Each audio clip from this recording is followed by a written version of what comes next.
everyone, it's Esther. How do you like the sound of my new microphone?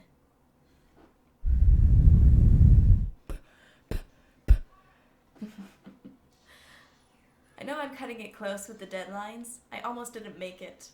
Thank God for my blessed partner, Mianka, who can write stories in a day, so all I have to do is edit them. I owe you, girl. This is a short love story written by Mianka. Because it is a romance, it may not be very appealing to younger children. There is some slight, steamy content, but it is so slight, you can only see it if you squint. And if you stick around to the end of the video, I've got a special bonus content of me eating my first sardines. Hold on. So, if you're not squeamish, be sure to stick around for that. Now, without further ado, here is Crops by Mianka. Once upon a life, there was a lively little village, filled with farmers that worked in the sun while harvesting crops with chickens, sheep, and cows.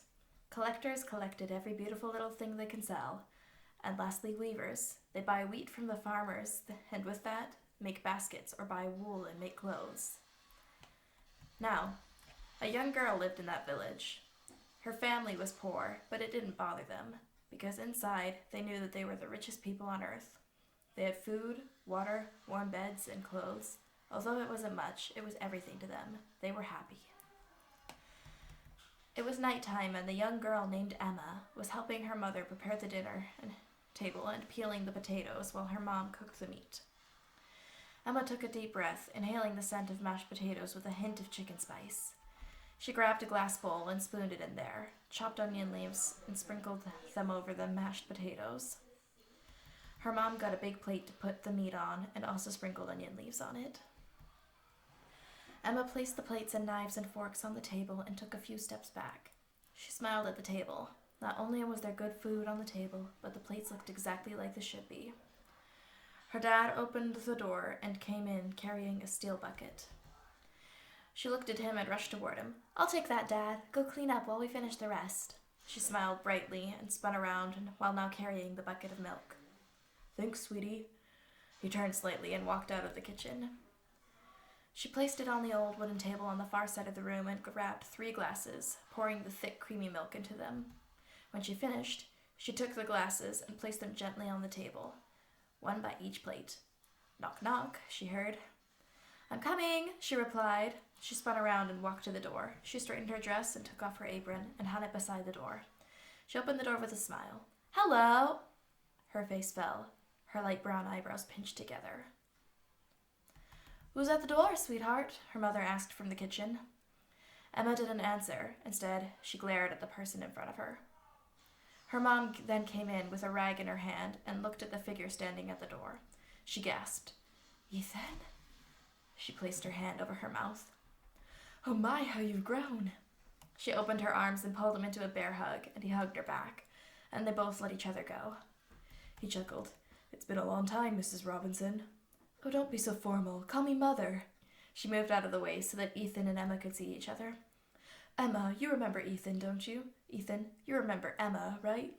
She looked at them with a small frown on her face, but smiled. Emma sighed with a frown still stuck on her face, and then looked him in the eyes. "Ethan?"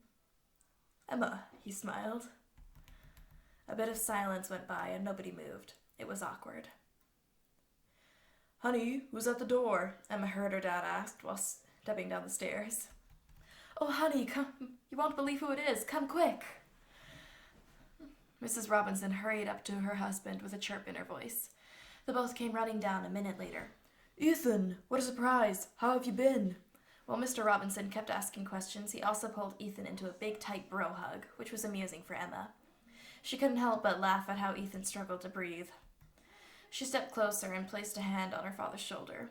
"As much as I enjoy seeing you strangle Ethan, the food is going to get cold, and we all know how much Father despises cold food." She gave him a knowing look and took her hand off his shoulder. "Yes, you're right, sweetie. Let's dig in, shall we?" He let go of Ethan and hurried to the table with his wife's hand in his. Emma smiled at the both of them. "Thank you for saving me." Ethan looked at her with a smile. "I didn't do it for you," she said calmly and turned her head, still smiling. Emma's eyes grew wide and she tried not to laugh. Ethan placed both his hands on his stomach in an attempt to reverse the situation, but it was too late. She giggled with closed eyes. I might not like you, but I can't leave a poor man to starve now, can I? She pouted mockingly. She dragged him along to the kitchen where her mom and dad were already sitting and signaled for him to go take a seat, and so he did. She placed a plate in front of him with a glass of milk, a fork, and a knife. She settled down on her seat next to Ethan and they all closed their eyes and held hands. When she and Ethan's hands touched, she gasped. It felt like an enormous feeling of adrenaline flowing through her, and it felt like he felt it too. Her hands began to sweat, and her heart was pounding fast and heavily. Her parents started to pray, and she would pray silently in her head, but she couldn't focus. She gulped. What is happening? She asked herself. The prayer ended, and she pulled her hand back as quickly as possible. Amen, they all said. They started scooping food onto their plates while her parents asked Ethan a few things about his life, and he happily answered. Some minutes later, they finished eating and were about to start cleaning up. I'll finish up here. Go rest a bit. She stood up and started cleaning. I'll help her, Ethan said, and stood up. Her parents nodded and went upstairs to rest. You know, you don't have to help me, Emma said, while walking with the dishes to the sink and placing them gently inside. She turned the water on to warm, but making sure it wasn't too warm. Nonsense. You and your mother prepared dinner. It's the least I could do to say thanks. He grabbed a rag and stood beside her. She washed the plate and gave it to him, and he gently dried it off and set it down nearby. She gave him another one. Hey, why'd you leave? Why did you leave me alone? Emma said slowly, and stopped washing the dishes. For a moment there was silence. She waited, but he didn't answer. She waited a bit more, and when he still didn't answer, she continued to clean the dishes. He dried them, and she put them away in their place. Come on, I'll show you your room. They walked out of the kitchen and went upstairs. They walked past her mom and dad's door, which was open, and you could see them sleeping comfortably in their bed. They walked further, and there was a bathroom with a toilet with warm-colored walls, and next to that was the guest room. They stopped, and she opened the door, and they both went in. Emma walked towards the bed. This is your bed. She pointed at the turquoise-colored bed with thick black, gray, and white stripes all over the bed sheets. She then showed him the two couches with a darker turquoise color with the same stripes as the bed sheets. She walked toward the bathroom, which was blue and green, with a turquoise strip on the wall and a turquoise bathtub and toilet. She walked to the door. Well, that's all. Let me know if you need anything else, okay? Ethan nodded. Good night. Good night. She closed the doors and went to her room. She climbed into her dark brown bed with black, gray, and white stripes all over. It was similar to his room, except for the color change.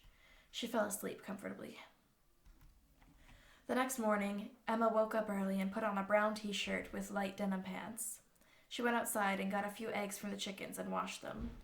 She prepared the plates and glasses, broke the eggs, fried them, and took 8 pieces of bread on 4 plates so that each person had at least 2 pieces of bread. She buttered the bread and placed a fried egg on a piece of bread, and placed 1 fried egg on each piece of bread. While she was chopping the onion leaves, her mom and dad entered the kitchen. That smells good, sweetie, her dad said. Yes, what are you making, sweetheart? Her mom added. Oh, I'm making fried eggs with bread and onion leaves. She looked at the kitchen entrance. Is Ethan still not awake? It's like 7 a.m. I'll just go and wake him up. Emma hung her apron in its usual place and walked upstairs. Her footsteps were light, almost silent. She stood by the door and knocked, but no one answered. She knocked again and still nothing. Emma opened the door slightly and peeked in. Hello? She called out. She stepped inside, and she saw he wasn't in his bed, and the bathroom door was open. She turned around and bumped into something hard. Dang the walls, she hissed. She looked up and saw a shirtless Ethan with a towel around his waist. Ethan was a lot taller than she thought. She took in his rock-hard abs and tanned body with her mouth hanging slightly open and her eyes wide. She snapped out of her shocked trance and felt the heat creep into her face. She shook her head and ran out of his room. Sorry, she yelled. She ran downstairs, grabbed her bread, and headed for the door. She walked for about 20 minutes till she stopped and started picking up branches of firewood to sell at the market today. She had found quite a few and headed back. She spotted the herd of cows and walked up to her favorite one. Her name was Meow Meow. Obviously, she wasn't a cat, but little Emma thought it would be cute, as her cat's name was Cowie, because she looked like a cow. Unfortunately, Cowie got taken by an eagle, and she cried for months. Thinking about it now makes Emma sad, but at least no eagle can get Meow Meow. She fed the cows and Meow Meow and the chickens and sheep. Then she headed for the market. "Wait," she heard Ethan call out. She stopped and waited for him to catch his breath. "Your dad asked me to come with you." "My dad knows I can handle myself," she said, with one hand on her hip, giving him a questionable look. "Your dad said we should catch up." "Catch up?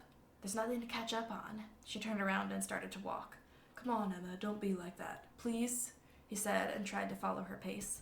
"Please? Seriously? You have been gone for so long, leaving me behind. I don't think you get to play the victim now." She turned to face him, flipping her available arm around. "I know you're mad, but just let me make it up to you, okay?"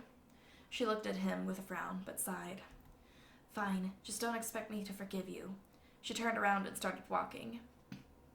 He smiled. "I wouldn't dare," and then he followed her. They arrived to find the market was really busy, full of people and kids running around. Chatter came from this way and then that way.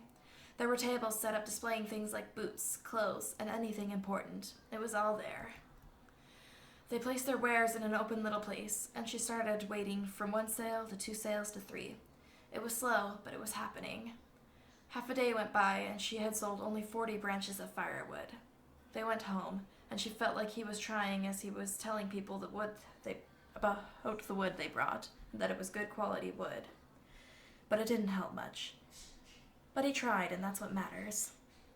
They arrived at Emma's house and greeted her parents. Her mom was in her little garden with vegetables, and her dad was working on the house repairs. After greeting them, Emma asked Ethan if he wanted to go see her favorite cow. He agreed. So they walked and saw Meow Meow scratching herself on a tree. "That's her." "That's her? I thought she was a cat." He laughed slightly. I know, but I still wouldn't change the name."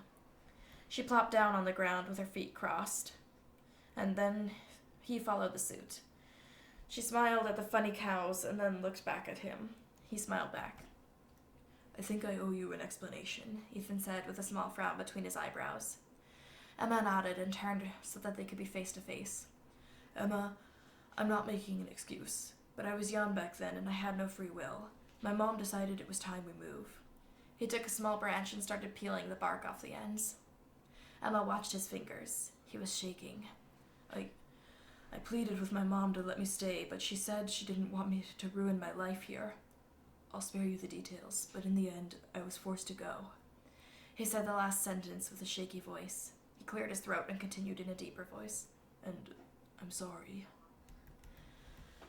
Emma crawled over beside him and placed her hand on his shoulder blade. "It's not your fault. You didn't have a choice.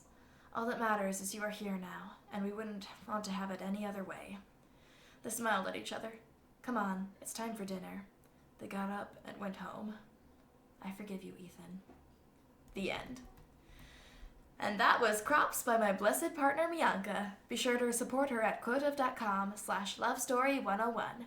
Now, for the bonus. Me eating my first sardines. To all you cultured seafood people out there, I have eaten and enjoyed a variety of seafood, including shrimp, crab, and octopus. So I'm not an uncultured schmuck. I actually want to like these. So, with that out of the way, I will proceed to eat. Hold on, gotta open the can.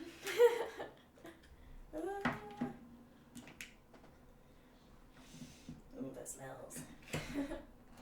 Whoa, they're bigger than I thought. Whew. Okay, so they don't actually look like a whole fish. It's missing the eyes and the tail. Smaller. Bigger than I thought, though. I'm wondering if I'm making a bad decision right now.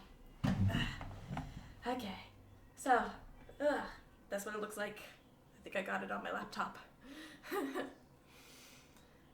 Actually, it's not that bad. I kind of like the smell of seafood, though, so I might be biased.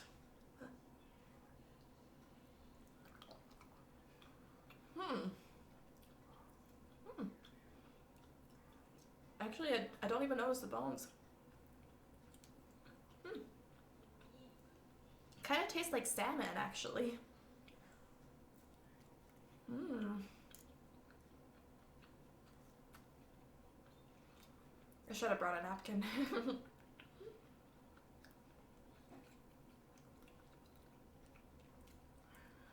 Mmm.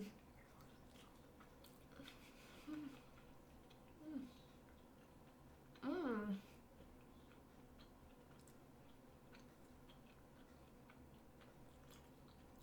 Oh. Okay, now that I'm getting to the top, I can see there's a little bit of bones in there, but you really can't feel them when you're chewing.